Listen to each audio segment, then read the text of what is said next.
The rain was coming down in cold silver needles. The night I stood in my own backyard like a thief, staring through the glass wall of a living room I had paid for with 9 years of my life, and watched my wife kiss the man who had put me in prison.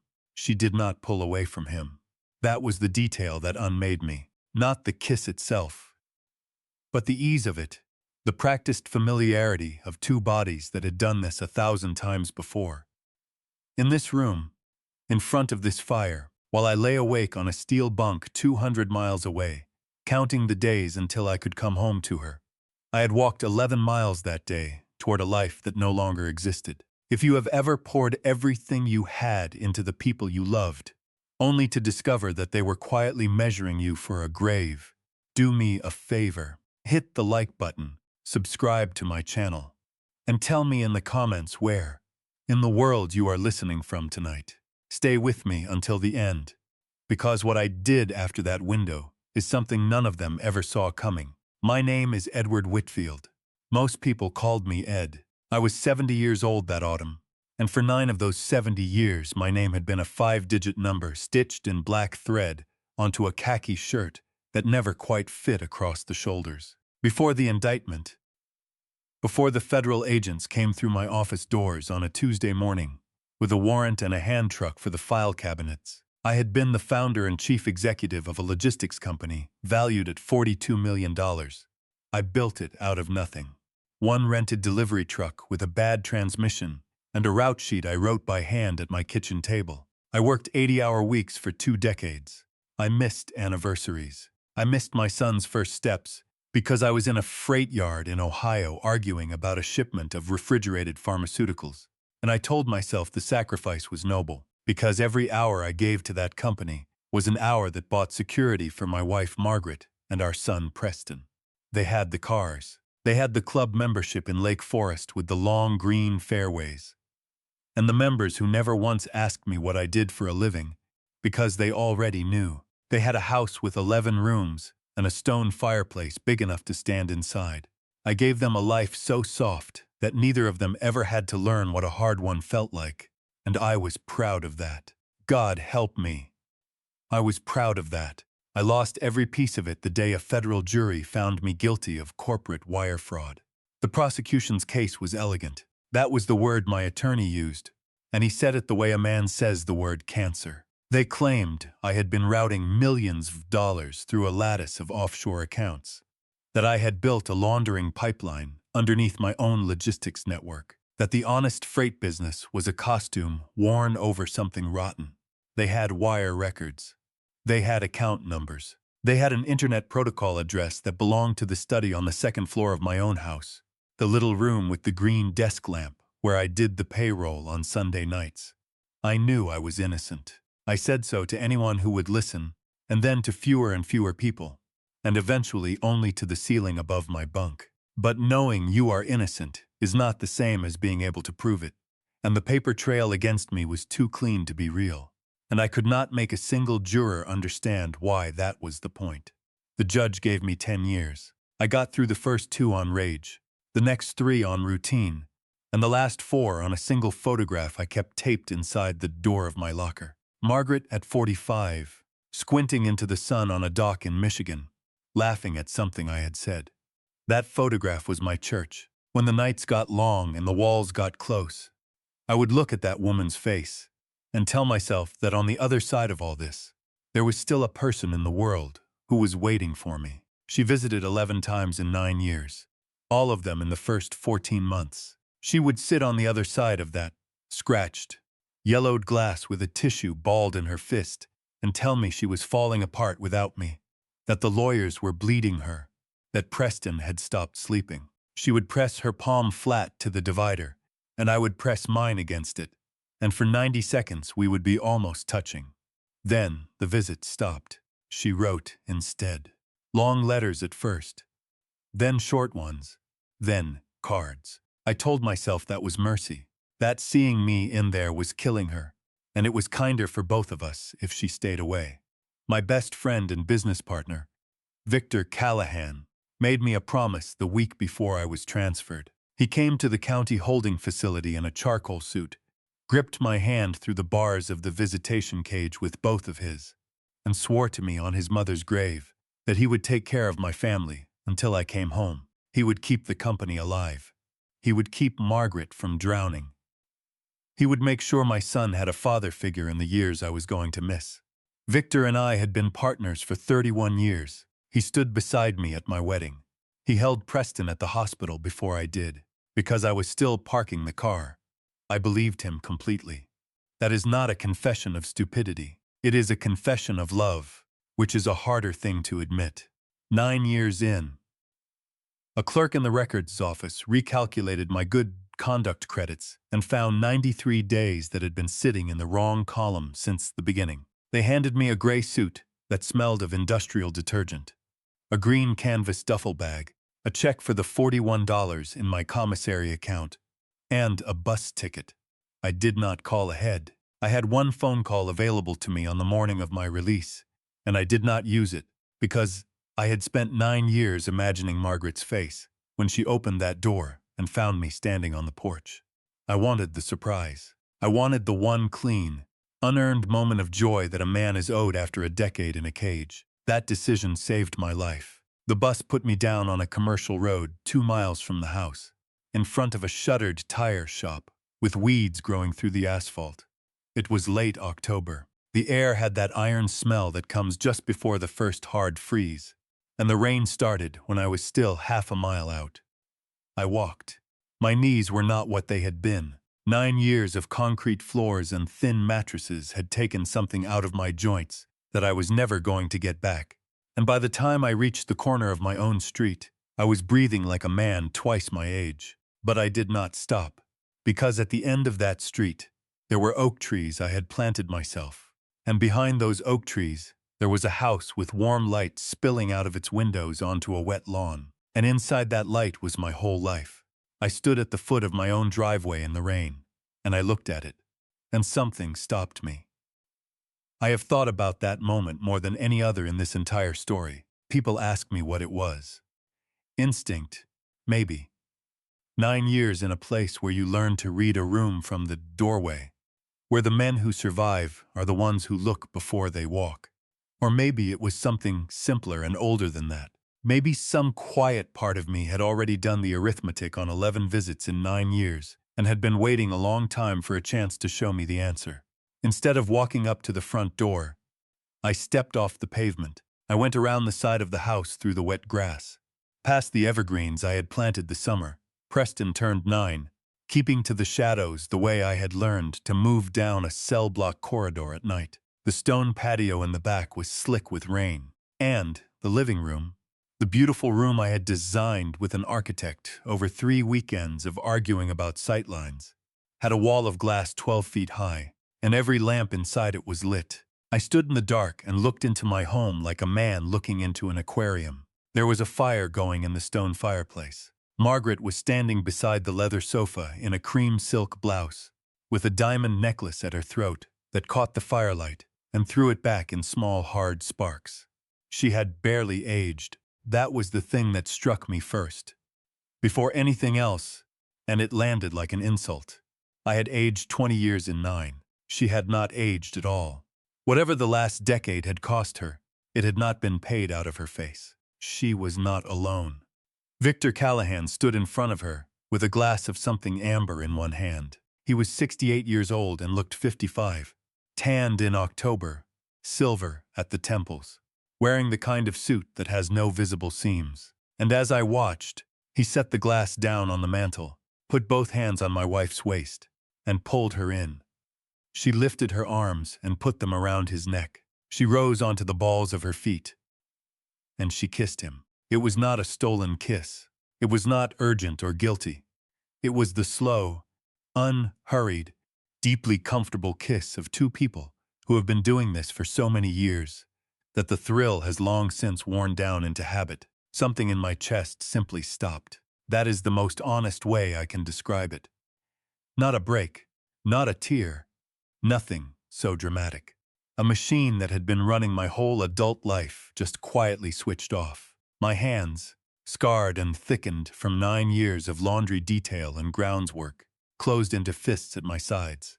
Then the door on the far side of the room opened and my son walked in. Preston was 28 now. When they took me away, he had been a college sophomore with a bad haircut. Now he was a grown man in a tailored suit with a crystal decanter in one hand. And he walked into that room, saw his mother in another man's arms, and did not break stride. He did not blink. He did not flinch. He crossed to the bar cart, poured himself 3 fingers of scotch, and laughed at something.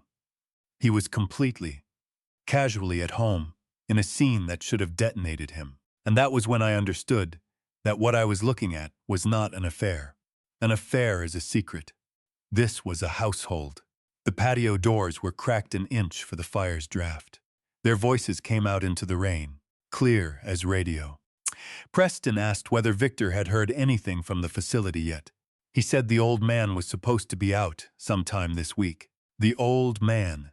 Victor said the prison had called his office to verify the release address. He said I would be out by Friday, and that nobody needed to lose sleep over it, because he had the whole situation handled. He told them to stick to the script they had practiced. Margaret leaned back against him and traced the lapel of his jacket with one finger. She asked, in a voice with none of the warmth I had heard through that visitation glass, whether he was really sure I would sign it. She asked what would happen if I got suspicious. What if I wanted to see the books? Victor made a sound of pure contempt. He said I was a broken, clueless old man who had spent 9 years sleeping on a steel cot, and that I had no leverage, no money, no standing, and no friends left in the industry. He said that when I came through that door, they would give me the grieving family, tears, embraces, the whole performance. They would tell me how hard the transition had been. And then, when I was soft, they would hand me a non-disclosure agreement dressed up as a generous retirement package. Preston swirled his drink and said $5,000 a month in a quiet apartment somewhere far from here. He said it should be enough for groceries and rent and staying out of the way. Margaret asked what would happen if I refused. What if I tried to fight for my shares? Victor said, very calmly, that in that case they would cut me off entirely. He said they would remind me what I was, a convicted felon on supervised release. He said that if I ever set foot inside Callahan Global, he would personally call a contact of his and make sure I was found in violation of my release terms and sent back inside for the remainder. He said I would take the $5,000, sign the gag order, and disappear because I would believe they were the only lifeline I had left in the world. I stood in the freezing rain outside my own house, and the water ran down inside my collar, and I heard the name of my company said out loud in a stranger's mouth. Callahan Global. He had not merely taken my wife. He had not merely turned my son into an accomplice. He had taken my name off the thing I had built out of a single truck with a bad transmission and replaced it with his own. Every letter, every visit, every tearful phone call in that first year. All of it had been maintenance work on a man they intended to keep docile and asleep while they emptied out his life. My first instinct was to pick up one of the landscaping stones at the edge of the patio, put it through that beautiful pane of glass, and take Victor Callahan apart with my hands. I wanted to hear the window break. I wanted to see the fear arrive on those 3 faces. I wanted to demand an accounting, out loud, at volume, the way any man would. But 9 years in a maximum security facility teaches you exactly one lesson worth carrying home. And here it is. In a place where everyone is angry, anger is the cheapest thing in the room. The men who lost everything in there were the ones who reacted. The men who survived, who got out, who kept their sentences from growing, were the ones who could stand perfectly still with their whole body screaming and do nothing at all. Violence is what you reach for when you have run out of time. I had time. I took one step backward, and then another, and let the shadows of the evergreens close over me. I stood there in the rain and looked at the 3 of them a moment longer, laughing by my fire, drinking my scotch, standing on floors I had chosen out of a sample book on a Saturday morning in 1998, and the grief drained out of me. I felt it go. It ran out through the soles of my shoes into the wet ground, and what filled the space it left behind was not rage. It was something much colder and much more useful. They wanted to play a game with a clueless old man. Fine. I would give them the finest, clueless old man they had ever seen. I walked back around the house, down my own driveway in the rain, and up the limestone steps to my own front door. I made myself round my shoulders. I let my chin drop. I arranged my face into the expression of a man whose spirit had been thoroughly and permanently processed by the federal justice system. Then I pressed the doorbell. I heard the chime go through the foyer, the same 3 notes I used to hear on Friday nights coming home from the airport with my tie already loosened. It used to mean I was home. Now it was the sound of a trap arming itself. Footsteps. The deadbolt. The door swung inward, and there was Victor Callahan. For about 1 second, the mask was off. I watched the blood leave his face. I watched the confidence collapse. He had not expected me for 3 more days, and he was standing there in his shirt sleeves, with my wife's perfume still on him, looking directly at the man he had buried. But Victor had always been the best liar I ever met, and 1 second was all he needed. The shock melted. In its place came a look of such enormous brotherly joy that if I had not been standing behind that patio glass 20 minutes earlier, I would have believed every atom of it. His eyes went wide. He let out a shout of disbelief. He came through the doorway and threw both arms around me and crushed me against his chest. I stood there in the rain and let the man who had stolen my entire life press his face into my shoulder. His cologne turned my stomach. I made my arms come up and pat his back. Twice. Clumsily, the way a man does when he is overwhelmed and does not know what to do with his hands.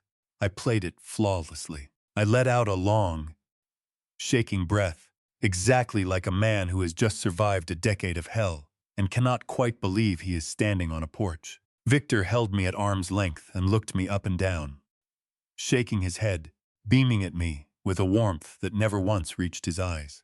He said he could not believe I was standing there. He said they were not expecting me until Friday, and that I should have called. He would have sent a car. I should not have had to take a bus like that. I kept my voice thin and cracked. I told him I just wanted to get home. Then I heard heels on the staircase. Margaret came down into the foyer and stopped halfway, and brought both hands to her mouth, and let out a sob that echoed off the vaulted ceiling. She came down the rest of the way at a run, and threw herself into my arms and buried her face in my wet, cheap suit and cried. She said my name over and over. She soaked that thin fabric through with tears, and I held her. I want to be very precise about this, because it is the hardest thing I have ever done, and I have done some hard things. 20 minutes earlier, I had watched that woman's mouth on another man's mouth. Now she was shaking against my chest, and I put my arms around her, and I stroked her hair, and I told her that everything was going to be all right now. It took everything I had ever been not to push her away. I let her cry against me, and I looked over the top of her head at the family portraits on the wall of the hallway, and I understood, in a distant, clinical way, that every single one of them was a photograph of a crime scene. Victor moved us out of the cold hallway and into the kitchen. Preston was on a stool at the marble island, and he stood up and gave me a hug with the tension of a man handling something contaminated. He said he had missed me. I smiled at him. I told him how proud I was to see the man he had become. I let my eyes travel around the room while I said it, and I made sure they saw me do it. The espresso machine that cost more than my first truck. The glass wine cabinet full of vintages laid down while I was eating powdered eggs off a plastic tray.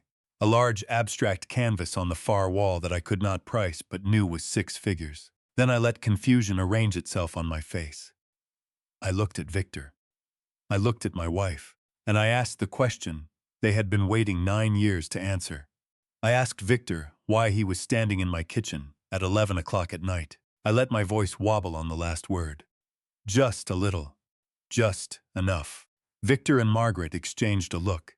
It was fast, and it was calculated, and I caught all of it while appearing to study the grain of the marble. He took a long breath, ran a hand through his silver hair, and put on an expression of solemn burden. He walked to the island and gestured for me to sit. I lowered myself onto a stool slowly, rubbing my hands together like a man who could not get warm. He stood across from me with his palms flat on the counter and spoke in a low, careful, terribly kind voice. He said that when the agents came through our offices 9 years ago, the government had moved immediately to freeze every asset attached to my name. He reminded me that the prosecution had filed to seize the estate, to empty the accounts, to leave my family with nothing at all. He said that Margaret and Preston had been days away from being put out on the street with suitcases. He paused and sighed, and let the memory visibly cost him something. He said he could not stand by and watch his best friend's family go under. He said his attorneys had found an opening in the forfeiture statutes. He said the only way to shield the house and the remaining private funds from federal seizure was to legally merge the two estates. And then he looked me directly in the eyes and delivered it. He said he had married Margaret on paper. He said it was a purely legal maneuver, a defensive structure, a last-minute strategy to put my wife and my son behind a wall the prosecutors could not climb. He put his hand flat over his heart and swore to me that he had done all of it to save my family. Margaret came around the counter and took my hand across the marble and squeezed my fingers hard enough to hurt, forcing fresh tears down her cheeks. She said they had no other choice. She said the lawyers had told them it was the only path. She said Victor was the reason she and Preston had not starved during the worst years of their lives. I looked down at her hand holding mine. The nails were perfect. There was a bracelet on that wrist that could have paid a public defender's salary for a year.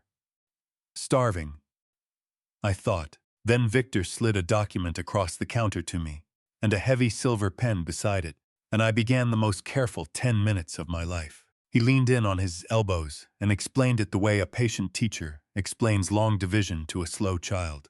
He said he had spent 2 weeks negotiating with the board of directors to secure something comfortable for my return. He said the board had been extremely reluctant to extend anything at all to a convicted felon, but that he had personally vouched for me and had fought for me and had won. He tapped a manicured finger against a paragraph on the first page. He said the document was a consulting retainer. He said the company was prepared to pay me $5,000 a month for the rest of my natural life, deposited into a private account, quietly, with no fuss and no paperwork on my end. All I had to do was relocate somewhere warm and out of state and enjoy a peaceful retirement. He smiled at me and said I had earned the right to rest. I picked up the document with hands that I allowed to tremble, and then I read it the way I had read 10,000 contracts before a jury ever heard my name. It was not a consulting retainer. It was one of the most aggressive non-disclosure agreements I have ever seen drafted by a competent attorney. If I accepted that $5,000 a month, I would be permanently barred from speaking about the company, its founding, its history, or its current leadership, to any person, in any forum, for any reason. I would be prohibited from contacting former clients, former employees, or any sitting member of the board. And on page 4, buried in a subordinate clause inside a paragraph about mutual releases, I would be surrendering any and all present and future claim to my founder's equity, $42 million of company, and 31 years of my life, in exchange for $60,000 a year and a promise to be silent until I died. I kept my breathing shallow and uneven, as though the legal language was more than my fragile mind could hold. I looked up at Victor and let my lower lip move. I asked him why I had to leave the state. I asked why I could not stay here in Chicago, near the company I had started. Before he could construct another lie, Preston sighed heavily from his stool. My son looked at me with an expression of such perfect, dripping condescension that I felt it in my back teeth. He leaned in with fake, agonized sympathy and told me I needed to be realistic about my situation. He said the business world had moved on. He said corporate compliance was tighter now than it had ever been. He looked me in the eye and reminded me that I had a federal felony on my permanent record. He explained that Callahan Global was bidding on major government contracts, and that the military had absolutely zero tolerance for any association with corporate fraud. He said that if the auditors or the press discovered that the disgraced original founder was hanging around the headquarters, the government would cancel every active contract overnight and the resulting scandal would sink the entire company. He shook his head and put a hand over his heart and told me I needed to swallow my pride. He said Victor was doing me an enormous favor. He told me to take the money, sign the papers, and go live somewhere quiet in Florida. He said it was the best possible outcome for everyone. Margaret nodded vigorously from across the kitchen, blotting her manufactured tears. She begged me to listen to our son. She said they only wanted me safe and happy, far away from the stress of it all. I sat there, and I looked at the three of them, my best friend of 31 years, my wife of 42, and the boy I had raised, standing in my kitchen, at midnight, cheerfully arranging my permanent exile from my own life, absolutely certain that they held every card at the table. I let the silence stretch. Then I set the contract down, let out a long, hollow, defeated breath, and reached for the silver pen. I held the tip over the signature line. I let it hover there for 10 full seconds. Victor stopped breathing. His eyes were welded to that pen. I could feel him praying. And then I let it slip out of my fingers and clatter onto the marble. I pressed the heels of my palms into my eyes. I told them my vision had gone blurry on the bus and that the kitchen lights were splitting my head open.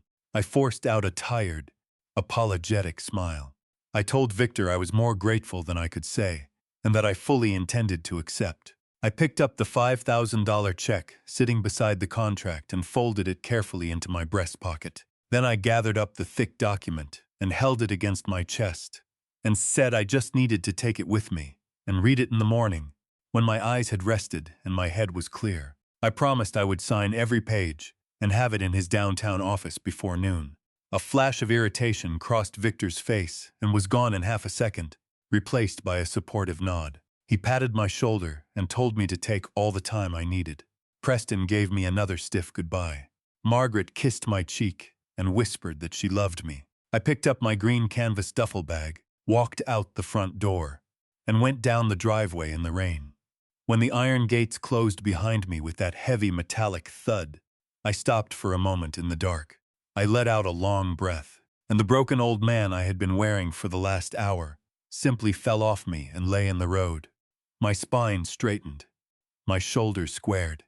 The tremor left my hands and did not come back for a long time. I did not look back at the windows.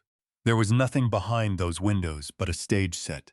I walked 2 miles to the commercial road, caught the last bus of the night, paid with the wrinkled bills the prison had given me, and sat in the back corner, watching the manicured lawns of Lake Forest give way to strip malls and salvage yards, and the honest grit of the outer city. I got off in Skokie, in a stretch of faded storefronts and flickering signage, and walked another 20 minutes until I found what I was looking for. A single-story motel off the highway, with a red vacancy sign that buzzed like a trapped insect. The lobby smelled of stale smoke and pine cleaner. The clerk behind the scratched plexiglass barely looked up from his television. I paid $60 in cash and he slid me a key on a heavy plastic fob. My room was at the very end of an outdoor corridor. The wallpaper was peeling at the seams. The bedspread had a faded floral pattern and a history I did not want to know. It was perfect. It was anonymous. It was cash. And it was the last place on earth anyone would look for the former chief executive of a $42 million logistics firm. I threw the deadbolt and the chain, dropped my duffel on the mattress, hung my soaked jacket over the back of a chair, and sat down on the edge of the bed in the dark. Then I got to work. The first requirement was untraceable capital. In the morning, I walked to a bank branch 2 blocks down and presented Victor's check, along with the temporary identification the state had issued me. Because the check was drawn on a premium corporate account, the teller verified it in under a minute. I walked out with $5,000 in $100 bills. Victor had handed me the money to make me disappear. I intend to be buried with the irony of that. 2 blocks further on, there was a large electronics retailer. I paid cash for the cheapest laptop on the shelf, a prepaid mobile hotspot, and a basic prepaid telephone. No accounts, no cards, no footprints. Back in the room, I set the machine up on a scratched desk against the far wall and connected to the network, and I felt something come alive in my chest that had been asleep for 9 years. Victor had looked me in the face, across my own kitchen island, and sworn that he married my wife as an emergency legal shield, enacted in a panic after I was indicted. That was the load-bearing wall of his entire story. So I went to find out whether it held. I opened the county property registry. It is a public database. Anyone can search it. Anyone at all. Which tells you something about how little they expected of me. I typed in the address of my own house. The record loaded, and the transaction history unrolled down the screen. I scrolled past the original purchase deed from 20 years ago, past a refinancing, down toward the period around my arrest. And I stopped. The estate had not been transferred to Victor during my trial. It had not been moved in the chaos after my indictment. The property had been quietly and legally conveyed into an irrevocable trust 14 months before a single federal agent set foot in my building. 14 months. I sat back in that creaking chair in a $60 motel room and stared at a date stamp, and I felt the floor of the world tilt. If the house was moved 14 months before the raid, then they knew the raid was coming. You do not shield your primary residence from federal forfeiture over a year in advance out of caution. You do it because you know, with certainty, what is going to happen and roughly when. This was not a rescue mission mounted by a loyal friend for a drowning family. This was a corporate coup, planned in advance by the two people who had shared my table. I closed the registry and opened a search window and typed in Callahan Global. What came back was staggering. Victor had not merely kept my company alive through a crisis. He had expanded it into something enormous. New terminals in Rotterdam and Singapore. A distribution partnership across 3 continents. Revenue figures that made my $42 million look like a down payment. And then I clicked on a press release from a financial news outlet, dated 7 weeks earlier, and I stopped breathing. Callahan Global had been awarded a $150 million contract with the United States Department of Defense. I read the article twice. The reporter praised the firm's proprietary supply chain routing platform, describing it as a genuine leap forward in predictive logistics. The article quoted Victor Callahan at length. He said he had spent years developing the algorithm. He described the intellectual breakthrough. He talked about the sleepless nights. I sat in that room with my jaw locked so tight I could hear my own pulse. It was my algorithm. I spent 4 years writing that architecture. 4 years of nights in the little room with the green desk lamp, working out a routing model that could weight fuel cost, port congestion, weather, and customs delay in real time and re-optimize a fleet mid-transit. I finalized the base code 11 weeks before I was arrested. I remember the night I got it running clean. I remember Margaret coming to the door of the study and asking me if I was ever coming to bed. Victor had taken my life's work, put his own name on the patent filing, and used it to win $150 million from the United States military. He was standing on stages accepting awards for it, and he was throwing me $5,000 a month and expecting me to be grateful. I sat there for a long time. Then I picked up the burner phone, because I had a theory now, and theories are worthless. What I needed was proof, and to get proof, I needed to test the weakest link in their chain. I sent a text message to my son, asking him to meet me for coffee. The next morning, I came up out of the subway into rush hour and let the crowd carry me. My suit was wrinkled. I kept my posture hunched and my eyes low. I was not performing for Preston yet. I was performing for the street, and for the cameras, and for anyone who might later be asked whether they had noticed an old man in a cheap gray suit walking toward the tower on Wacker. The diner was 3 doors down from the building that carried my company's new name on its crown, 40 stories up. Inside it smelled of coffee and hot griddle. The booths were full of people in expensive coats, talking about quarterly numbers. I spotted Preston immediately, in a corner booth, scrolling his phone. He was wearing a suit that cost more than everything I had owned in 9 years combined.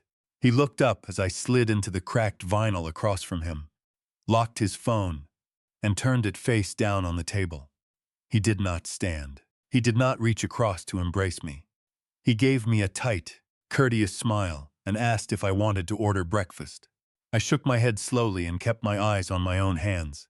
I told him my stomach was still adjusting to real food. I let out a heavy sigh and set about the work of playing a guilt-ridden father. I looked up at him and let a deep and genuine sadness come into my face, which required no acting at all, because the sadness was real. It was simply pointed at a different target than he assumed. I apologized to him. I told him I was sorry for the years I had missed. I told him about the graduation I had not attended. My voice cracked in exactly the right place. I told him that the thing that had cost me the most sleep in that facility was the knowledge that I had left him and his mother unprotected when the government came. Preston shifted in his seat. Raw emotion made him deeply uncomfortable. He signaled the waitress, ordered black coffee, and avoided my eyes. He cleared his throat and adjusted his jacket, and told me I did not need to apologize anymore. He said the past was in the past, and that dwelling on the raid was not going to help anybody move forward. He said he and his mother had survived the fallout, and that in the end, things had worked out for the best. For the best. I nodded slowly and let gratitude spread across my face. I leaned forward, resting my elbows on the table, keeping my tone light, unthreatening, conversational. And then I set the hook. I asked him how he had managed to pay for his tuition after the agents seized my assets. I reminded him that the government had frozen the college funds along with everything else, and that his mother had no independent income at the time. I looked at him with the wide, uncomprehending eyes of a man who simply cannot do the math, and I asked how they had survived those first terrifying months, before Victor finalized the legal merger of the estates. Preston tensed. I watched it happen. His jaw set, his eyes went to the window, and his whole body angled away from me by 5 degrees. He picked up a sugar packet and began tearing it into strips. He let out an irritated breath and told me I was overthinking the timeline. He spoke fast, clipping his words. He said I did not need to worry about the financial details, because Victor had handled everything. And then his face hardened with a flash of that familiar arrogance, and he said it. He said Victor set up his private trust when he turned 18. He said, "Dad, we were fine." He told me to stop stressing about it. The waitress arrived and put a steaming mug down in front of him. I looked at the coffee and felt the world slow to a crawl. Preston had turned 28 the previous month. If Victor Callahan had established a funded, irrevocable private trust for him on his 18th birthday, then that money had been placed a full decade ago, which meant the offshore structures had been built and funded a year before the Federal Bureau of Investigation ever walked through my office door. A year while I was still sitting in the chief executive's chair. A year while I was working 80-hour weeks and closing terminals in 3 states and finalizing a routing algorithm at 2 in the morning. A year while Victor Callahan sat across the conference table from me every Monday and called me his brother. He had not seized an opportunity.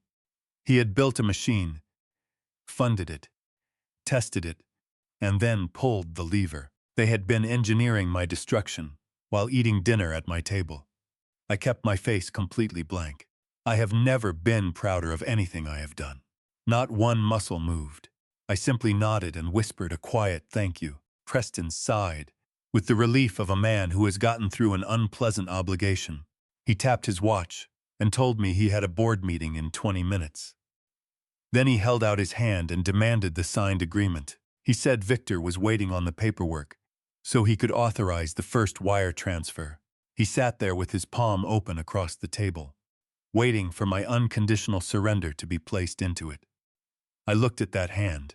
I let out a small, embarrassed laugh and shook my head. I told him I was terribly sorry. I explained that I had been reading the document in my motel room the night before, and my hands had been shaking so badly that I knocked over my coffee. I told him it had gone across the signature pages, and the ink had run, and the whole back half of the contract was illegible. I apologized 4 times. I promised that if he could just have a fresh copy printed, I would sign it immediately. Preston brought his hand down flat on the table, hard enough to make the silverware jump. He swore under his breath and stared at me with an open, undisguised contempt that I had never seen on my son's face before, and will never forget. He called me a clumsy, useless old man. He said it slowly, so I would not miss any of it. Then he stood, threw a 20 on the table for a coffee he had not touched, and told me to stay at my pathetic motel and wait, because he would send a courier with a new copy before noon. He ordered me not to leave the room, and he walked out into the morning crowd without looking back. I sat alone in that booth for a long moment. The apologetic smile came off my face like a coat. Then I reached into my jacket, took out the burner phone, and dialed a number I had not called in 9 years, and had never once forgotten. It rang 3 times. The voice that answered was gravel and exhaustion. The voice of a man who had watched too many innocent people go under a system he had spent his life believing in. I did not bother with pleasantries. I told Charles Doyle that my sentence had been cut short, and that I needed to see him today. There was a long silence on the line. Then he gave me the address of a tavern on the south side, and told me to come alone, and to be certain nobody followed me.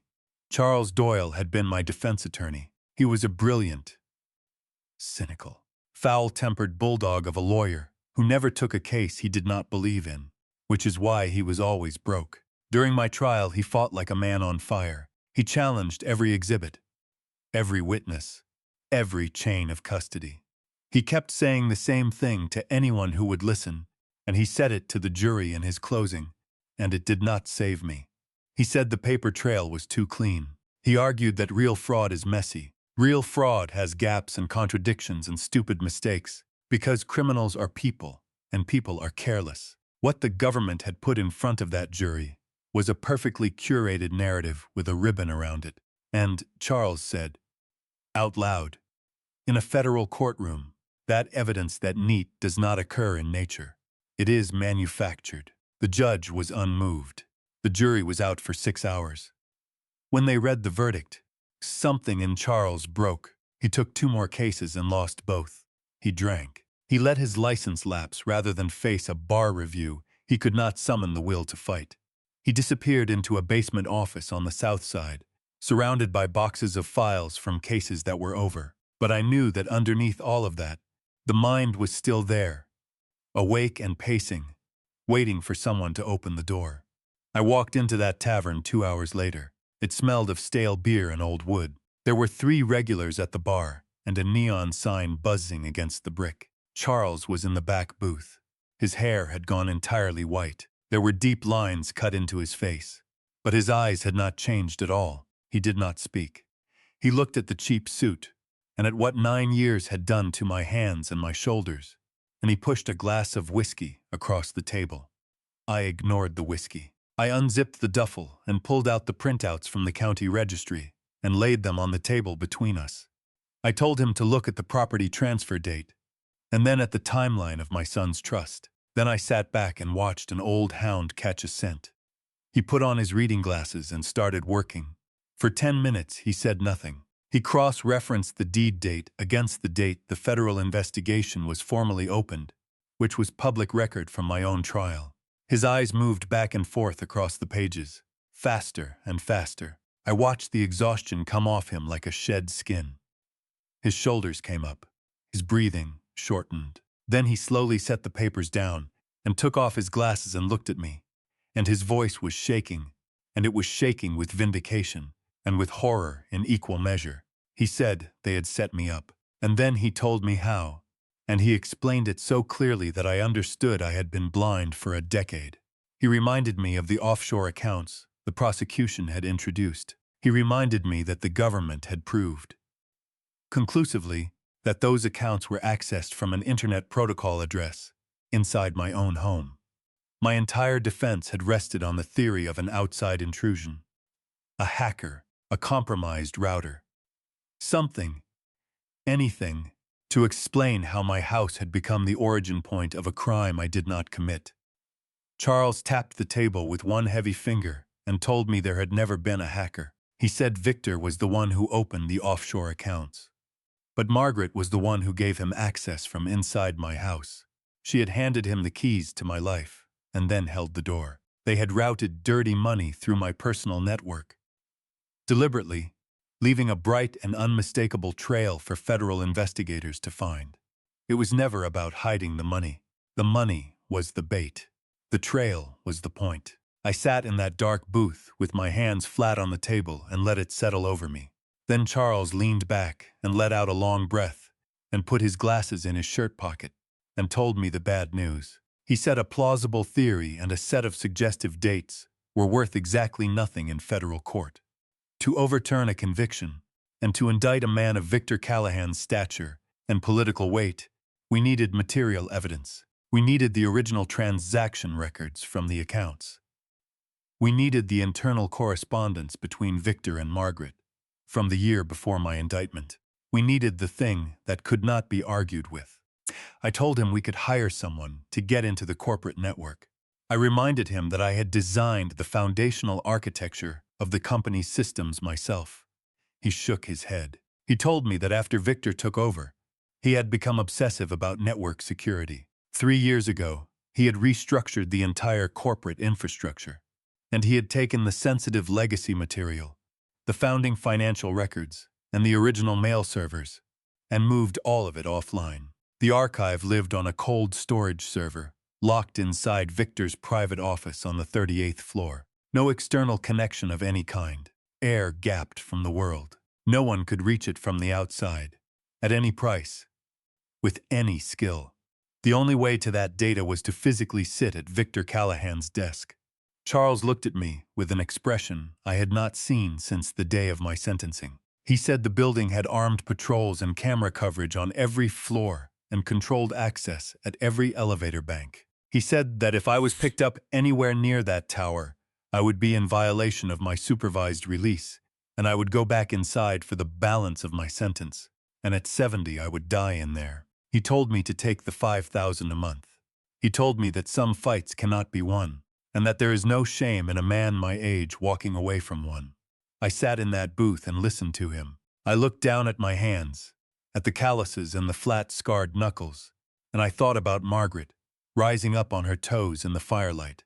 I thought about my son calling me a useless old man across a diner table. I thought about 9 winters of concrete and the sound the doors make at 10 o'clock at night, and a cold and total calm came down over me. I leaned forward across that sticky table and brought my face close to his and looked into his tired, cynical eyes. I told him I did not care about the patrols or the cameras or the access control. I told him I knew every square foot of that 40-story building. Because I bought the land, I hired the architect, and I personally signed off on the original security layout 20 years ago. I knew where the blind spots were. I knew the maintenance schedules, and I knew about a failsafe in the building systems that Victor Callahan had never read a single page about, because he had inherited the tower the way he inherited everything else. I did not ask Charles for his permission, and I did not ask for his advice. I gave him instructions. I told him to reach out to the people he used to defend and get me clean identification, a set of janitorial credentials, and a background history that would survive a routine contractor screening. I needed to be nobody. He stared at me for a long moment, and then the fear went out of his eyes, and something older and far more dangerous took its place. He asked me what I intended to do. I told him I was going back to work. Charles moved faster than a man his age had any right to. He called someone he had represented years ago, a man who brokered night shift labor contracts for half the commercial towers in the financial district, and who owed him something he had never been asked to repay. Within 3 days I had a new life. I was no longer Edward Whitfield, disgraced founder and convicted felon. I was Walter Grimes, 70 years old, a widower from downstate with an unremarkable work history, no criminal record, and an urgent need for hourly wages. I stood on the sidewalk at the base of that tower on a Sunday night and looked up at the illuminated letters on the crown, 40 stories above the street, spelling out another man's name. I bought that land. I stood in the mud of that site in a hard hat with a set of blueprints under my arm and argued with an engineer about the load rating of the freight elevator. I chose the stone in that lobby. Now I walked in through the service entrance in baggy navy coveralls with a plastic name tag pinned to my chest and handed my fabricated identification to a bored guard who did not look at my face, and he handed me a ring of service keys. For the next 7 nights, I was invisible. They assigned me to the executive levels. I emptied waste bins. I vacuumed carpet. I scrubbed sinks and mirrors and wiped down the glass of conference rooms where I had once run quarterly reviews. It was brutal work for a man of 70. My lower back throbbed constantly. My hands, already ruined, blistered under the industrial cleaners. Twice I had to sit down on an overturned bucket in a supply closet for 10 minutes until the room stopped moving. But the physical toll was nothing next to the other thing. Do you know what it costs to be looked through? Executives walked past me in the corridor at 11 at night and did not break their conversations. A young analyst held a door for me, without lifting her eyes from her phone. A vice president I had personally hired in 2011 walked within 4 feet of me twice and never once registered a human being. I needed that. I needed to be furniture. But I want to be honest with you about what it does to a man, because for the first 3 nights, it hurt worse than the prison had. Prison at least acknowledged that I existed. It counted me twice a day, and somewhere in the middle of that 7th night, the pain of it turned into something else, something clean and useful, and I understood that they had made a fundamental error. They had spent 9 years teaching the world that I was nothing. You cannot see a man you have decided is nothing, and a man nobody can see can walk anywhere he likes. While I emptied their bins, I mapped their building. I memorized shift changes. I timed the patrol routes to the second, noting when the guards took their breaks, which 2 of them took those breaks together, and which 15-minute window in the small hours left the basement monitoring station, staffed by a single man watching 4 screens and a sandwich. I paid particular attention to the 38th floor, the executive level, restricted access, badge controlled at the elevator. And Victor's private office was secured with something more serious than a badge reader. He had installed a biometric retinal scanner beside a solid mahogany door. Even if I stole a master credential off the head of security, that scanner would stop me cold. But Victor had made the single arrogant mistake that men like Victor always make. He had upgraded the digital layer and never touched the physical infrastructure underneath it. He rewrote the security software. He did not read the building. When I contracted the construction of that tower 20 years ago, I insisted on a specific failsafe in the localized ventilation and environmental control framework for the executive floors. My reasoning at the time had nothing to do with intrigue. It was a fire code concern. If the environmental system on a restricted floor lost power, I did not want people trapped behind magnetic locks in a smoke-filled corridor waiting for a technician. So I required that a power interruption in the executive zone's environmental panel would trip the local magnetic relays into a brief unsecured state while the system rebooted. 5 seconds. That was the window I had specified and argued for, and won, in a conference room in 2005. 5 seconds between the relays dropping and the biometric scanner coming back online with its lock re-engaged. There was an unmarked utility closet 15 yards down the corridor from Victor's door. I paced that distance on the 3rd night with a mop in my hands, counting. I did it again on the 5th night. 15 yards, and a 70-year-old man's legs, and 5 seconds. I could not afford a miscalculation. If I tripped the breaker and failed to reach that door in time, the system would log a localized power anomaly and push an alert to the basement. Guards would be on the 38th floor within 2 minutes, and Walter Grimes's paperwork would not survive 10 minutes of scrutiny. The opportunity came on a Tuesday. It rained all day and hard into the night, the kind of downpour that hammers the glass and empties an office tower. And by 1 in the morning, the executive floor was silent and dark, except for the pale green of the exit signs. At 1:55, I stood at the end of the long carpeted hallway, with both hands on the handle of my cleaning cart. My heart was going hard enough that I could feel it in my throat. I looked up at the black dome of the camera above the elevator bank.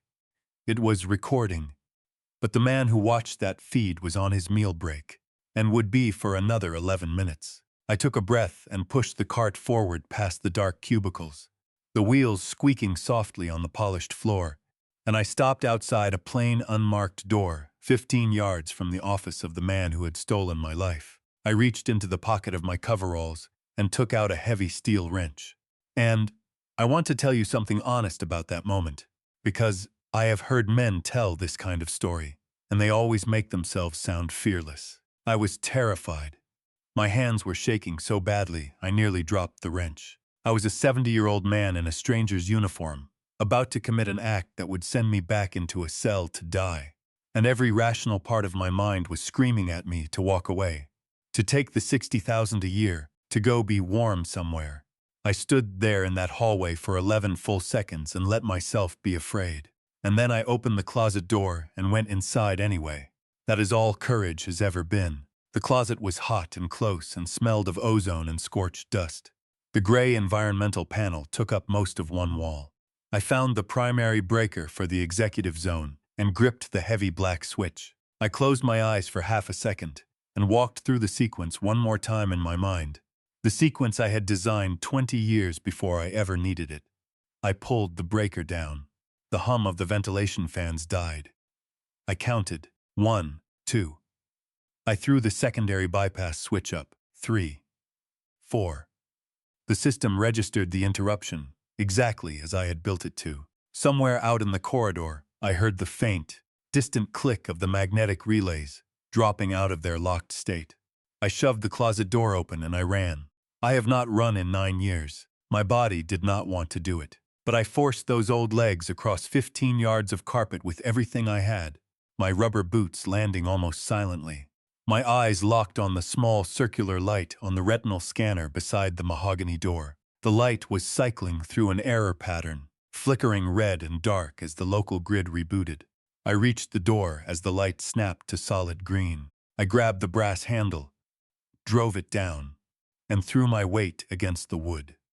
It opened. I fell through into darkness and pulled the door shut behind me and heard the deadbolt re-engage with a heavy magnetic thunk. I stood in the pitch black, leaning my forehead against the cool inside of that door, gasping, my heart slamming. And I did not move for a full 30 seconds because I could not. I had made it inside. The office was enormous, lit only by the amber wash of the city, 40 floors down bleeding through the wall of windows, and in the center of the room, imposing and unmistakable in the low light, was the custom oak desk I had shipped from Florence for the company's 10th anniversary. Victor had kept it. Of course he had. Everything of mine that was worth keeping, he had kept. I crossed to it and sat down in the high-backed chair, in the cheap coveralls of a night janitor, in the seat that had been mine. I reached under the edge of the desk and found the concealed power button for the cold storage terminal, exactly where the original build specification had placed it, and pressed it. The hidden tower woke with a low hum, and a curved monitor set into the surface of the desk lit the dark room with hard blue light. A login prompt appeared, demanding a biometric scan and a complex password. Victor was paranoid about intruders from the outside, but he had made the same mistake with the software that he made with the building. He had layered his new security on top of the original operating system I had commissioned, and he had never rewritten the foundation, because he did not know it was there. I put my hands on the keyboard and entered a sequence of keystrokes that dropped me past the login screen into the primary command terminal. Black screen, green text, and then I typed in the master administrative override I had coded into that system more than a decade earlier, a long string of characters known to exactly one living person. I pressed enter. The firewall collapsed. I had full access. I took the encrypted cloning drive Charles had gotten me out of my pocket and plugged it into the data port under the monitor.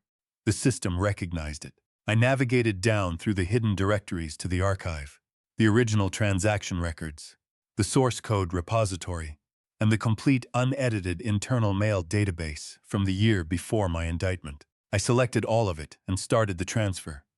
A progress bar appeared. Estimated time, 4 minutes. I sat back in that chair and watched the percentage climb, and the only sound in the room was the rain against the glass behind me. 10%. 20, 40, 50. And then the silence of the 38th floor broke. Heavy tactical boots, out in the corridor. Slow, deliberate, coming closer. My blood went to ice. It was an unscheduled sweep. The night supervisor was walking the executive level, checking each door, confirming the magnetic locks were engaged. The progress bar was at 60%. I could not pull the drive. If I interrupted the clone, the data would corrupt, and I would leave a half-written transfer and a mounted external device for Victor's security team to find in the morning, which was as good as a signed confession. The footsteps were 15 feet away and closing. I reached out and killed the monitor, plunging the room back into darkness, and I got down onto my hands and knees on the floor, ignoring the fire that shot through my old joints, and I folded myself into the knee hole under that massive Italian desk, with my back against the inner panel and my knees crushed against my chest. The footsteps stopped directly outside the door. I heard the handle turn, the deadbolt held, and then I heard the soft electronic beep of a master override card, and the biometric lock chirped, and the heavy door swung slowly open.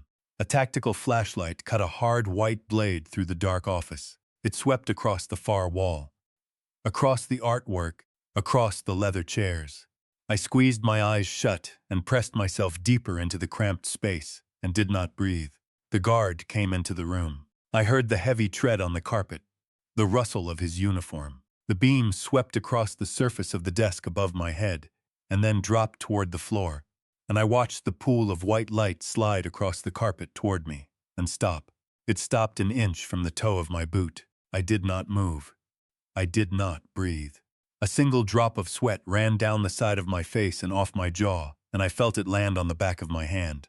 If he took one more step, if he angled the light a fraction lower, everything I had, my freedom, my proof, whatever was left of my life, ended in that half-second under that desk.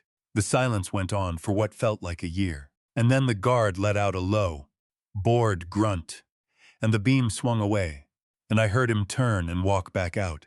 The door swung shut. The magnetic lock engaged with a final heavy click. I stayed under the desk, shaking, for another 2 full minutes, until his footsteps had faded completely down the corridor. Then I crawled out, wincing as my knees cracked, reached up, and turned the monitor back on. The bar sat at 100%. The transfer was complete. I safely ejected the drive and slid it deep into the inner pocket of my coveralls. I powered down the terminal. I wiped the keyboard and the edge of the desk with my sleeve. Then I bypassed the interior lock, slipped out into the corridor, took the handle of my cart, and pushed it toward the service elevator, with my head down, an invisible old man doing invisible work. But as the elevator carried me down toward the basement, I let myself smile in the dark. I was walking out of that building with 11 years of secrets in my pocket. The steel door of Charles Doyle's basement office groaned when I pushed it open. The room was thick with old tobacco and older paper.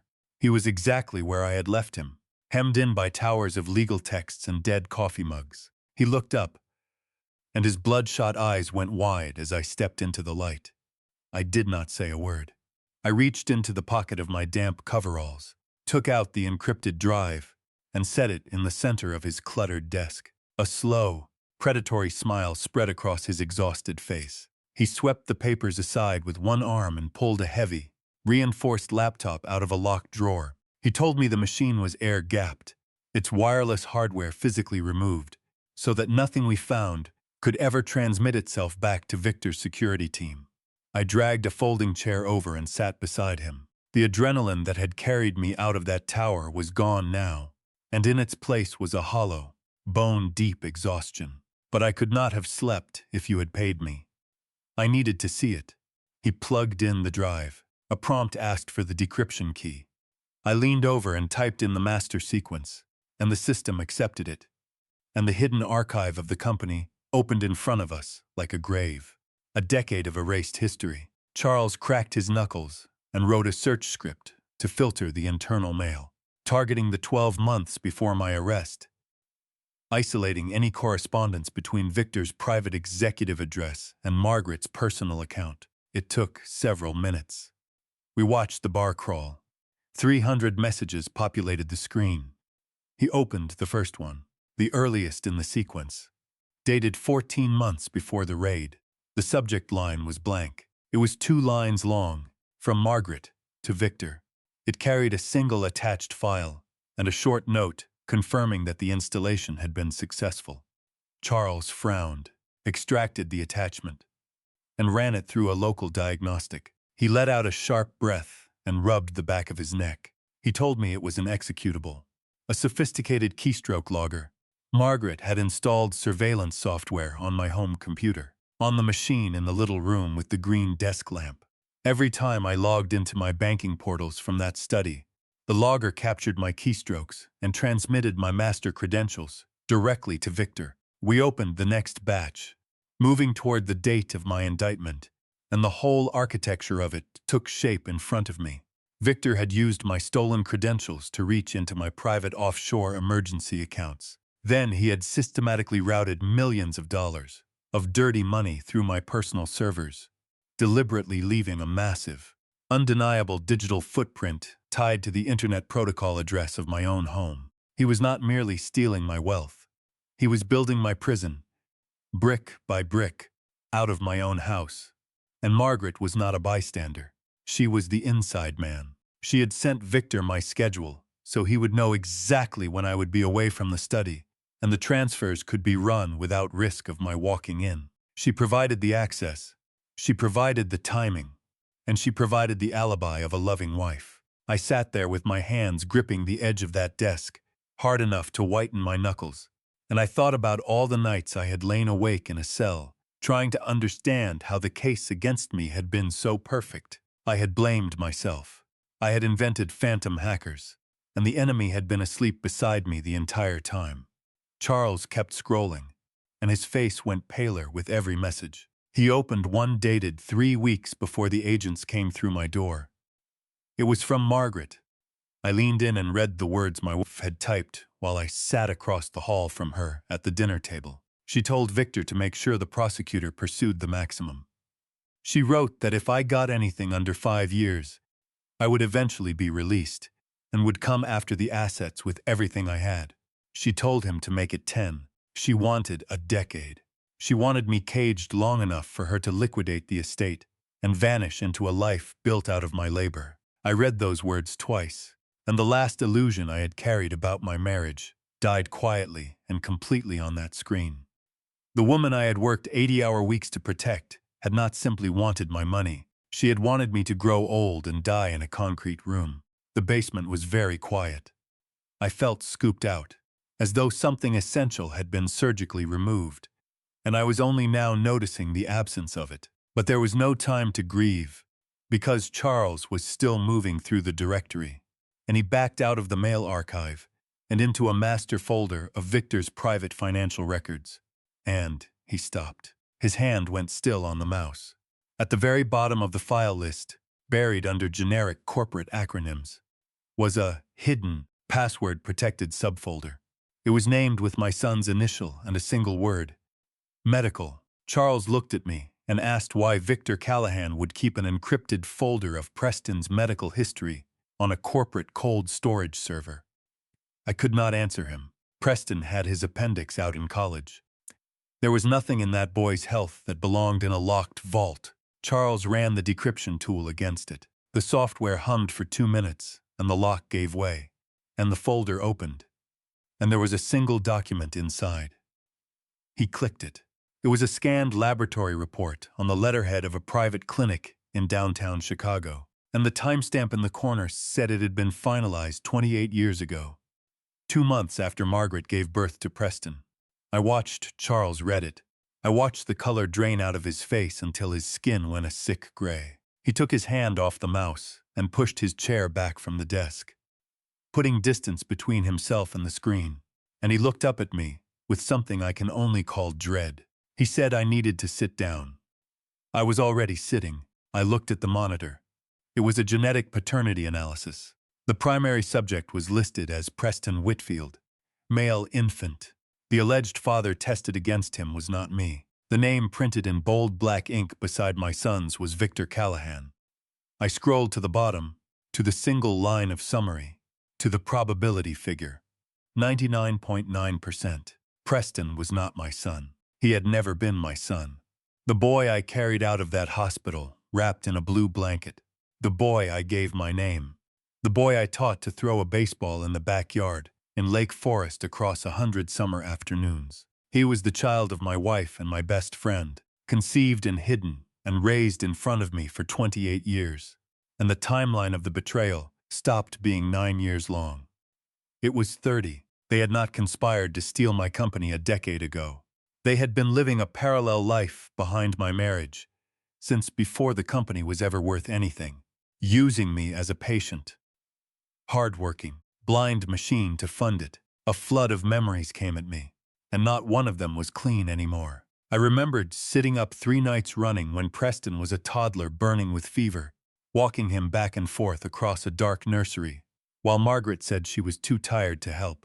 I remembered the backyard, the 100 afternoons, my hand over his small one on the bat. I remembered the front row at his graduation, the pride so large in my chest it hurt, the certainty that I was watching the future of my family walk across a stage. And the whole time, Victor came to my house on Sundays and stood on my patio and drank my beer and watched me raise his son.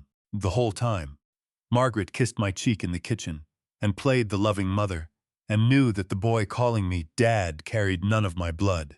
Every family portrait on those walls was a staged photograph. Every birthday, every Christmas, every quiet evening by the fire had been a performance for an audience of one. And I was the one, and I had applauded. They had taken my love, the deepest and best thing I had, and they had turned it into the instrument of my own imprisonment. Any man would have broken. I waited for it. I sat in that folding chair in that basement, and I waited for the collapse. The tears, the sound a man makes when everything is taken at once. It did not come. The pain went all the way down to the floor of me, and then it froze solid. The warm, beating heart of Edward Whitfield, husband and father, simply stopped in that moment, and something colder and clearer and far more patient woke up in the space where it had been. The last of my feeling for the boy I had raised went out like a pilot light. Because Preston was not an innocent in this. He had sat across a diner table from me that very morning and called me a useless old man, entirely loyal to the man who had funded his life with my stolen money. I put my rough hand flat on the cool surface of Charles's desk, and I understood that my objective had changed in the space of 5 minutes. An hour ago I had wanted to clear my name, recover my shares, and maybe, foolishly, salvage some fragment of a relationship with my son. That version of me was gone. I no longer wanted my money back. Reclaiming the company was no longer the goal. It was the first step of something much larger. I looked at Charles. He was watching me the way you watch a man standing on a ledge, braced to talk me down. I kept my voice very low and very even. I told him I did not just want the company back. I told him I wanted to take everything they had built on top of me, and I wanted to do it in front of every person whose opinion they had ever bought. Charles did not flinch. He nodded slowly, reached for the bottle, poured himself a measure, and got to work. We did not leave that basement for 3 days. Here is the thing I had to understand first, and it is the thing that matters if you are ever, God forbid, standing where I stood. A stolen hard drive is not evidence. Everything on that cloning drive had been obtained by a man committing several federal crimes under a false identity, and if I had marched it into a courthouse, a competent defense attorney would have had all of it thrown out and me arrested by lunch. You cannot burn a house down with a match that convicts you of arson. So we did not use it as evidence. We used it as a map. Charles still had one card left in his hand, and it was a good one. He knew the internal correspondence existed now, and he knew what it said, and he knew where the legitimate, untainted originals were sitting, and he knew a federal agent named Marcus Reyes. Reyes was the same investigator who had put the handcuffs on me 9 years earlier. Over the years, he had quietly told colleagues that something about my case had never sat right with him, that the evidence had come together too fast and too neat, and he had carried a professional splinter of guilt about it that had never worked its way out. When Charles laid out for Reyes what the correspondence would show, and what the paternity file implied about motive, and what a lawful search of the right servers under a properly obtained warrant would turn up, Reyes did not need to be persuaded. He needed a lawful basis to look, and now he had one. A judge signed a search warrant. Federal agents, not a janitor with a wrench, went into that archive through the front door, and everything they pulled was clean, admissible, and beyond challenge. That is the part the movies get wrong. The break-in did not win my case. It only told the people with badges exactly where to point the flashlight. But claiming the company was only half of what I wanted, and the legal mechanism for the other half had been sitting in a cardboard box in Charles's closet for 30 years. On the second morning, he dragged it out and smoothed the yellowed pages of the original limited liability charter across his desk. The founding document I had drafted myself when Victor and I first went into business. Back then, I was a young, cautious man who wanted his intellectual property protected from theft and sabotage. And I had insisted on a specific contingency clause, buried deep in the corporate bylaws. Lawyers call it a poison pill. The clause was narrow and it was precise. It said that if any founding partner was ever convicted of a crime against the company, and it was later established with material evidence that the conviction had been engineered by another founding partner, then the offending partner immediately and permanently forfeited his entire ownership stake in the firm, which reverted in full to the injured partner. It did not, on its own, reach into Victor's pockets and hand me his house. No clause in a corporate charter can do that. What it did was strip him of every share of the company the instant his fraud was proven, which made me, once again, the sole owner of the enterprise. The rest, the mansion, the cars, the offshore accounts, would come the way it comes in the real world. Slowly, and through the courts. Once Victor was convicted of defrauding the government and orchestrating my wrongful imprisonment, the assets he had built with the proceeds of those crimes were exposed to federal forfeiture and to a civil action for disgorgement, and Charles Doyle intended to pursue every dollar of it through both. It would take a year. It would take filings and hearings and appeals.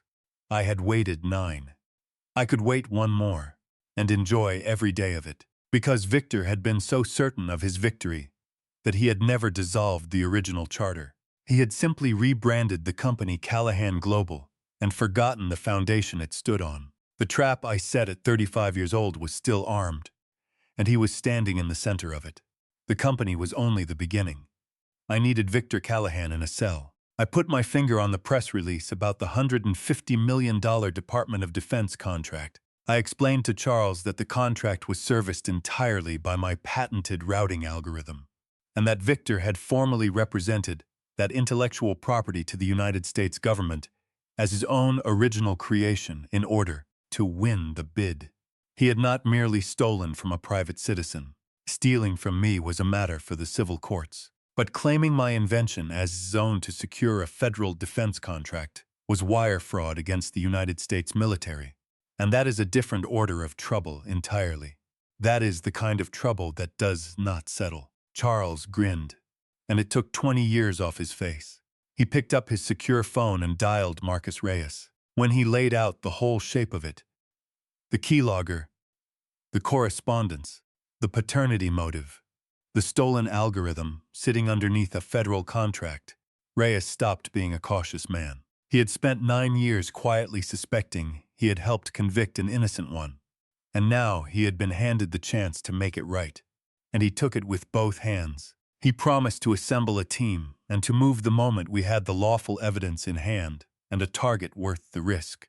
We gave him the target ourselves, because while Charles and I had been living on coffee and legal paper in that basement, I had been watching Callahan Global's public calendar, and I found the thing I needed. Victor was hosting a gala. On its face, it was a celebration of the new military logistics contract. A black tie event at a downtown hotel for 400 of the most powerful people in Chicago. State senators, investors, 2-star generals from the procurement office that had awarded the contract. But the guest list gave away the real purpose. Victor was going to use that stage to formally introduce Preston to the corporate and political elite as the incoming chief operating officer and the sole heir to the entire enterprise. I sat in that cold basement and looked at the promotional photograph on the screen. Victor, Margaret, and Preston, in evening wear, smiling. The perfect, untouchable American family, about to celebrate the culmination of a 30-year deception in front of everyone whose respect they had ever wanted. It was the summit of their arrogance, and it was, I realized, the single place and time where every person they cared about impressing would be assembled in one room, under bright lights, with nowhere to hide. They wanted a coronation. I was going to give them a public accounting they would feel for the rest of their lives. I stood up from the folding chair.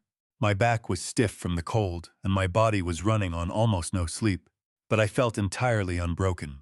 I looked at that photograph one last time. I told Charles to call Reyes back and give him the date. The grand ballroom of the Ellsworth Grand blazed with light that Friday evening. Crystal chandeliers threw brilliance across a polished marble floor. Senators and generals moved through the crowd with champagne. A live jazz orchestra played something elegant and low. I stood in the shadowed alcove of the outer foyer and watched it through the crack of the tall doors. Victor was at the podium on the raised stage, basking in it, adjusting his silk bow tie, moments from delivering a keynote in which he would take public credit for a contract my algorithm had won. At the head table below him sat Margaret, in dark velvet, a river of diamonds at her throat, every stone of it bought with my life, looking out over the room like a queen who had finally been crowned. And near the foot of the stage stood Preston in a tailored tuxedo, laughing too loudly with a cluster of older defense men, certain he was minutes from being named the heir to an empire. They looked completely untouchable. I took a slow, steadying breath. I was not wearing the gray prison suit anymore. I was not wearing the navy coveralls of an invisible man. I was wearing a black tuxedo, cut precisely to my frame, and it changed the way I stood. It gave me back 6 inches of height I had been surrendering for 9 years. I adjusted my cuff links and felt the weight of my own authorities settle back onto my shoulders like an old coat that still fit. To my right stood Charles Doyle, the ruined bulldog, his rumpled coat traded for a sharp charcoal suit, a predatory grin cut into his weathered face, vibrating with the joy of a man who has waited a very long time for this exact thing. And directly behind us stood 4 federal agents. Special Agent Marcus Reyes was at their center, jaw set, the lawful warrants folded in his breast pocket. Obtained the right way, by the book, so that nothing about this night could ever be undone on a technicality. Reyes gave me a single nod. I reached out and pushed the tall doors wide open. They swung outward and struck the walls with a sound that carried across the entire room, and I stepped into the light. The effect moved through the crowd like a pressure wave. The orchestra faltered and died as the conductor caught sight of the federal windbreakers coming in behind me. The hum of 400 overlapping conversations collapsed into silence in a matter of seconds, and the sea of the powerful physically parted, stepping back on instinct to open a wide, clear path straight to the stage, because some animal part of a crowd always knows to get out of the way of what is coming. I walked down the center of that room with my eyes locked ahead. Margaret turned toward the disturbance, irritated, and then her eyes found my face, and the smile fell off her mouth. The color went out of her skin until it was chalk. She made a small breathless sound, and the champagne flute slipped through her fingers and shattered on the marble, and she stood there paralyzed, staring at a man she had spent a decade believing she had permanently discarded. Up on the stage, Victor stumbled backward into the podium. The confident posture of a triumphant billionaire simply evaporated. He gripped the edges of the podium, his knuckles going white, his face turning a sick gray, his mouth opening and closing without producing a sound. His eyes went past me to the 4 agents at my back, and I watched the understanding land, watched him grasp, in a single second, that everything he had built on top of me was coming down. But Preston did not understand. He was too blinded by his own entitlement to read the danger walking toward him. He saw me, and his face twisted into fury. He slammed his glass down on a cocktail table, abandoned the generals he had been charming, and stepped into the center aisle to block me, still absolutely certain that he held all the power in the room. His voice cracked across the silence. He demanded to know what I thought I was doing crashing his event. He said my name with open contempt, dropping the last thread of the devoted son. He threw his hand in the air and ordered the hotel security team to remove the trespassing felon from the premises. 4 private guards in black suits stepped off the perimeter and moved toward me. They got 3 steps. Then Marcus Reyes stepped smoothly in front of me. He did not raise his voice. He did not reach for a weapon. He flipped open a leather wallet and showed them the gold shield of the Federal Bureau of Investigation. And he advised the lead guard, quietly, to stand down immediately unless he wished to be arrested for interfering with a federal operation. The 4 guards froze, raised their hands, and melted back into the shadows along the wall. Preston stood alone in the center of the aisle, and I watched the bravado drain out of him as the federal badges finally registered. He took a step backward, his mouth open, no sound coming out. I did not look at him. I did not spend a single word on the boy who had spent my stolen money and called me useless. I walked straight past him and climbed the carpeted steps to the stage. Every eye in the ballroom was on me. 400 of the most powerful people in the city, their champagne frozen at various heights, watching a 70-year-old man climb onto a stage. I stepped up to the podium. Victor was hyperventilating a few feet away, his eyes darting around the room for an exit that did not exist. I looked at him with a calm that I could feel lowering the temperature of the air between us, and I reached out and took the microphone gently from his trembling hand. I brought it to my mouth. A brief screech of feedback cut the silence and made a row of politicians flinch. I looked out over the sea of bewildered faces, and I let the silence stretch for 5 full seconds, and I felt the weight of 9 years lift off my shoulders and rise up toward those chandeliers. I spoke with a calm, resonant authority that most of the people in that room had never heard from me, because most of them had only ever known me as a headline.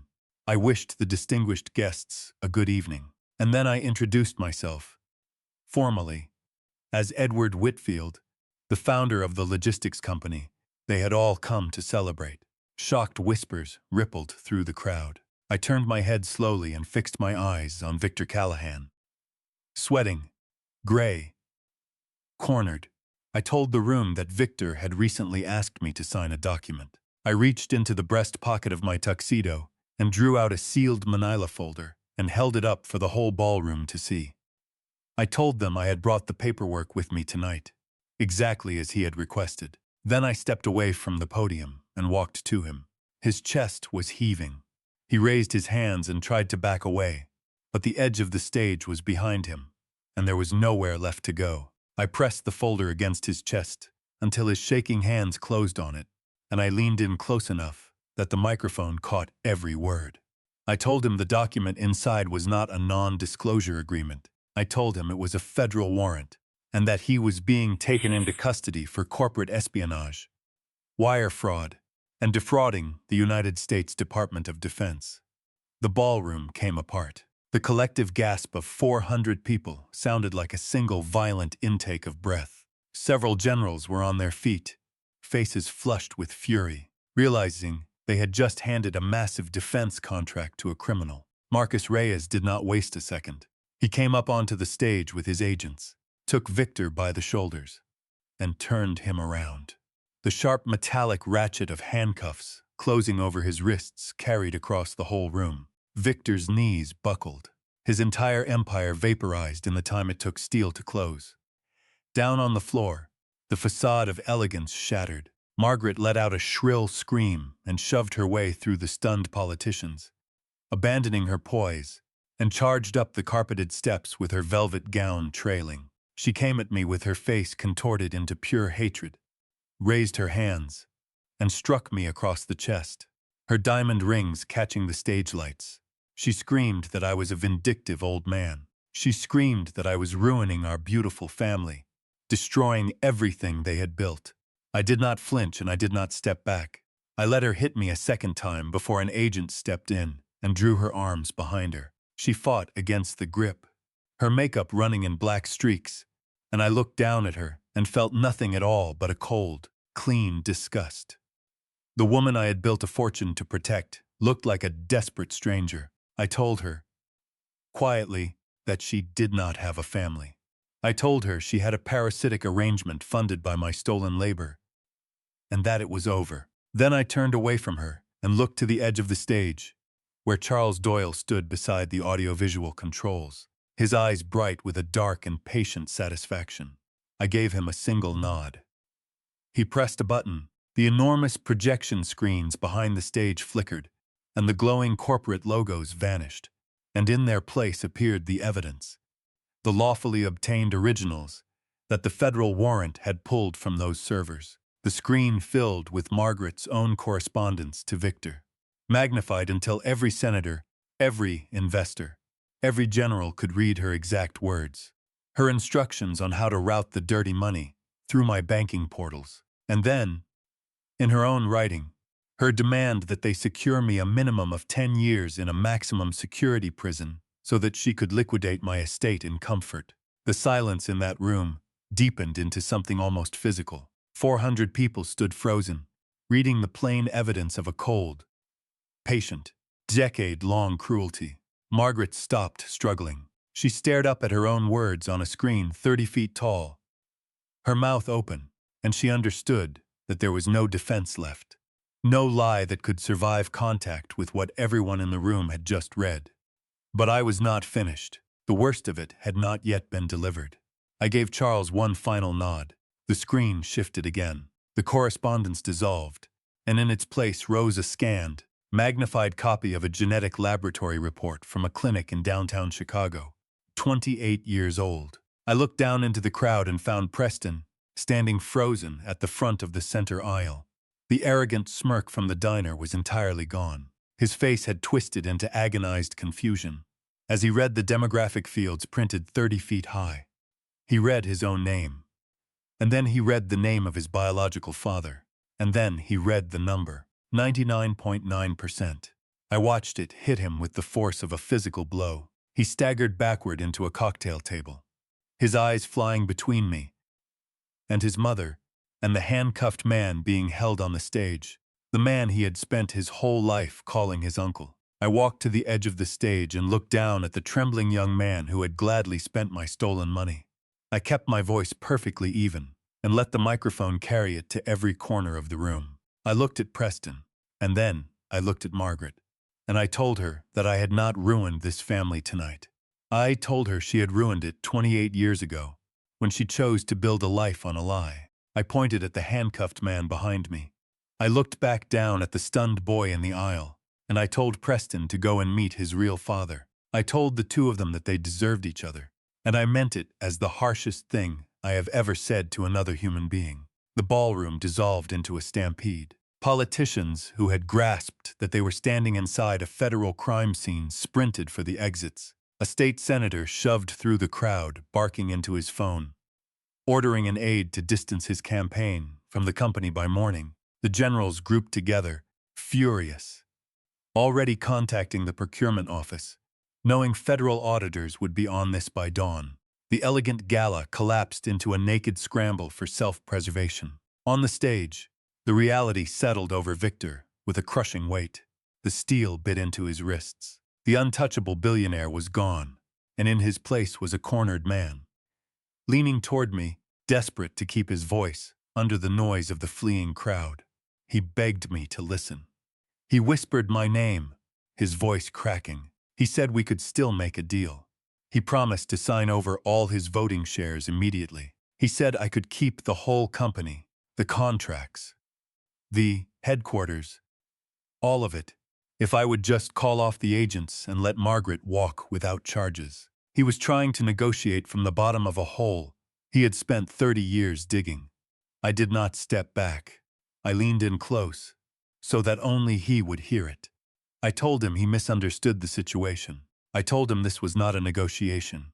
And then I recited to him, quietly, from memory, the exact language of the contingency clause I had written into our founding charter 35 years earlier. The poison pill he had forgotten existed, because he had been too arrogant to read the document that governed the empire he stole. I watched the horror arrive on his gray face as he understood what he had triggered.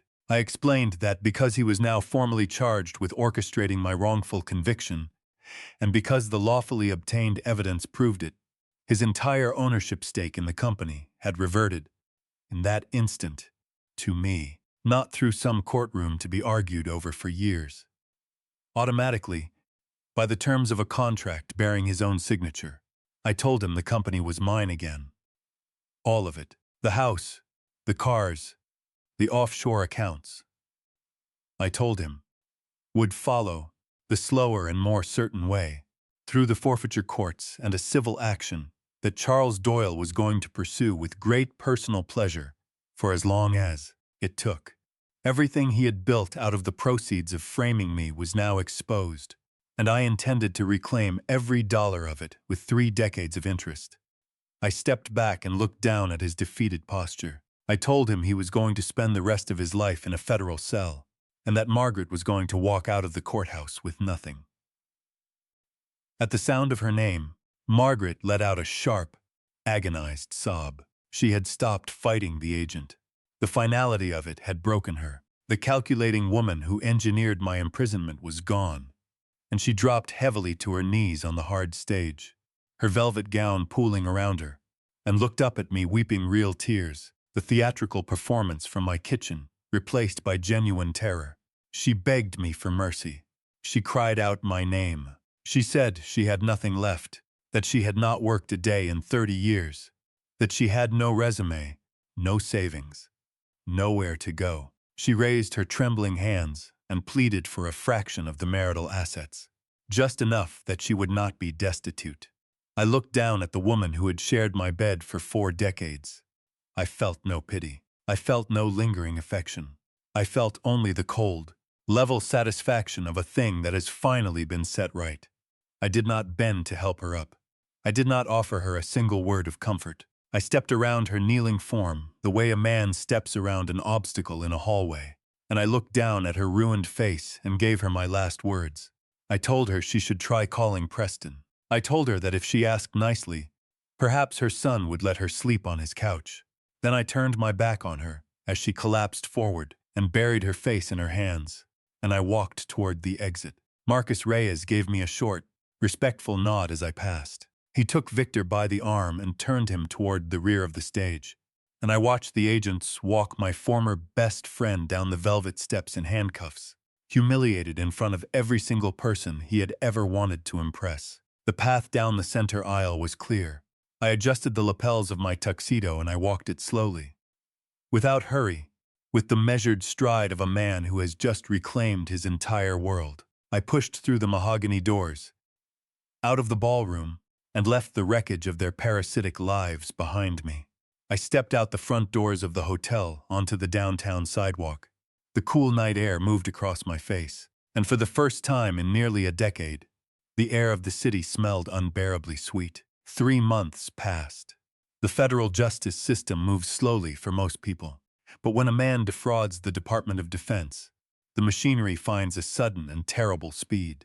Victor Callahan faced a highly public trial that held the city's attention for weeks. With the lawfully obtained evidence pulled from his own servers, his expensive defense team had nothing to work with, and no room to maneuver. He was convicted on multiple counts of corporate espionage, wire fraud, and defrauding the United States government.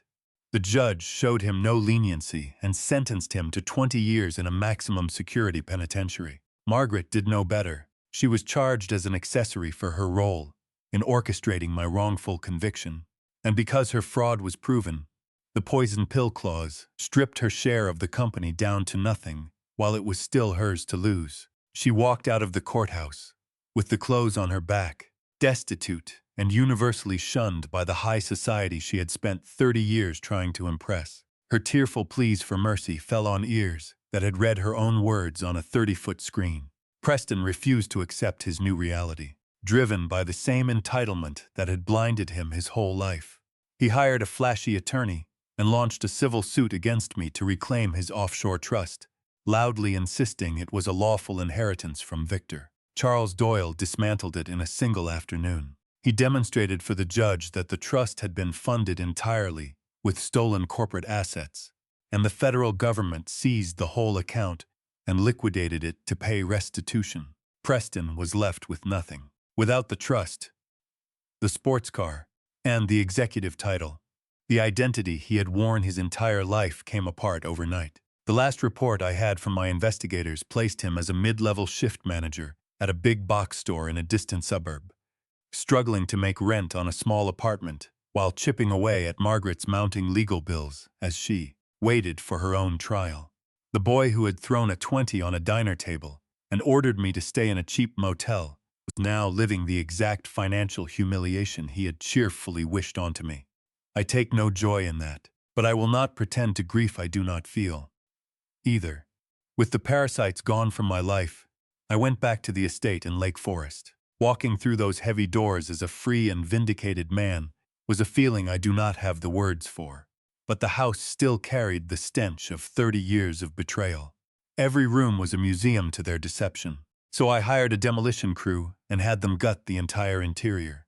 We tore out the imported marble, pulled down the six-figure art, took down the crystal chandeliers that Margaret had displayed so proudly for her friends. I dragged every piece of furniture they had bought with my money out onto the back patio, the same patio where I had stood in the rain and watched my life end, and I built a bonfire. I stood in the freezing winter air and watched the velvet and the silk burn down to ash, and I felt something close in me that had been open for a very long time.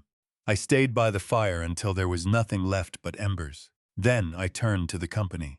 Victor's arrest had sent the stock into a brief, violent plunge. Investors panicked.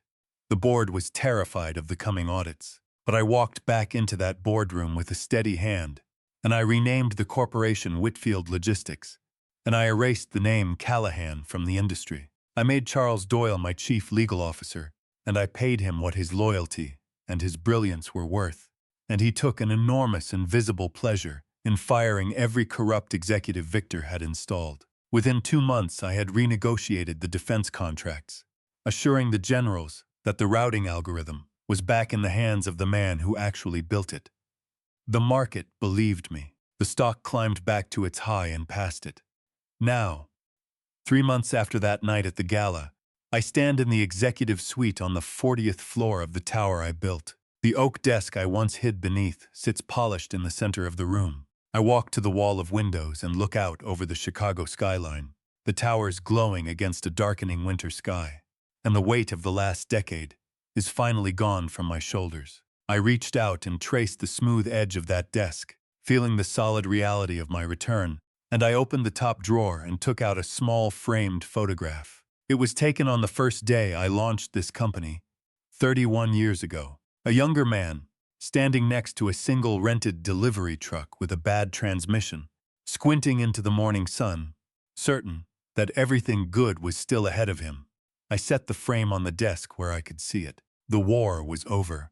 I was, at last, home. I pour myself a small measure of scotch and let the quiet of the room settle over me. And I want to tell you what 9 years in a cell and 1 night in a ballroom actually taught me. Because the revenge is the part people remember, and it is the least important part of this whole story. The first thing is this: when the people you love betray you, your entire body will demand that you react. You will want to scream, to break the glass, to put your hands on someone, to stand in the middle of the room and demand to know why. Every instinct you have will point you toward the loudest possible version of yourself. And that instinct is your enemy. Not because rage is wrong. Rage was the most honest feeling I had that night, and I have never once apologized for it. But rage spent in the moment is rage wasted. The people who buried me were counting on me to be loud, because a loud man is a predictable man, and a predictable man is easy to manage. My silence was the one thing they had not planned for. Silence is not weakness. Silence is a room where you can think. The second thing took me much longer to learn, and it is harder. I spent 42 years believing that love was measured by how much you sacrifice. I gave that family everything. My time, my health, every waking hour, and I called that love, and I was proud of it. But I had confused love with usefulness. I had made myself so useful that I never once required anyone to actually choose me. And a person who is never chosen, only used, will not find out the truth until the day the usefulness runs out. If there is one thing I would put into the hands of every person listening, especially those of you who are older, who have spent a lifetime providing for people who have never had to earn it. It is this. Your worth is not your utility. You are allowed to be loved for existing, not only for producing. And if the people around you cannot tell the difference, you need to know that now, while you can still do something about it, and not from the wrong side of a pane of glass. The third thing is about forgiveness, because someone always asks. People ask me whether I have forgiven them, and they ask it, hopefully, as though forgiveness were the noble end of every hard story.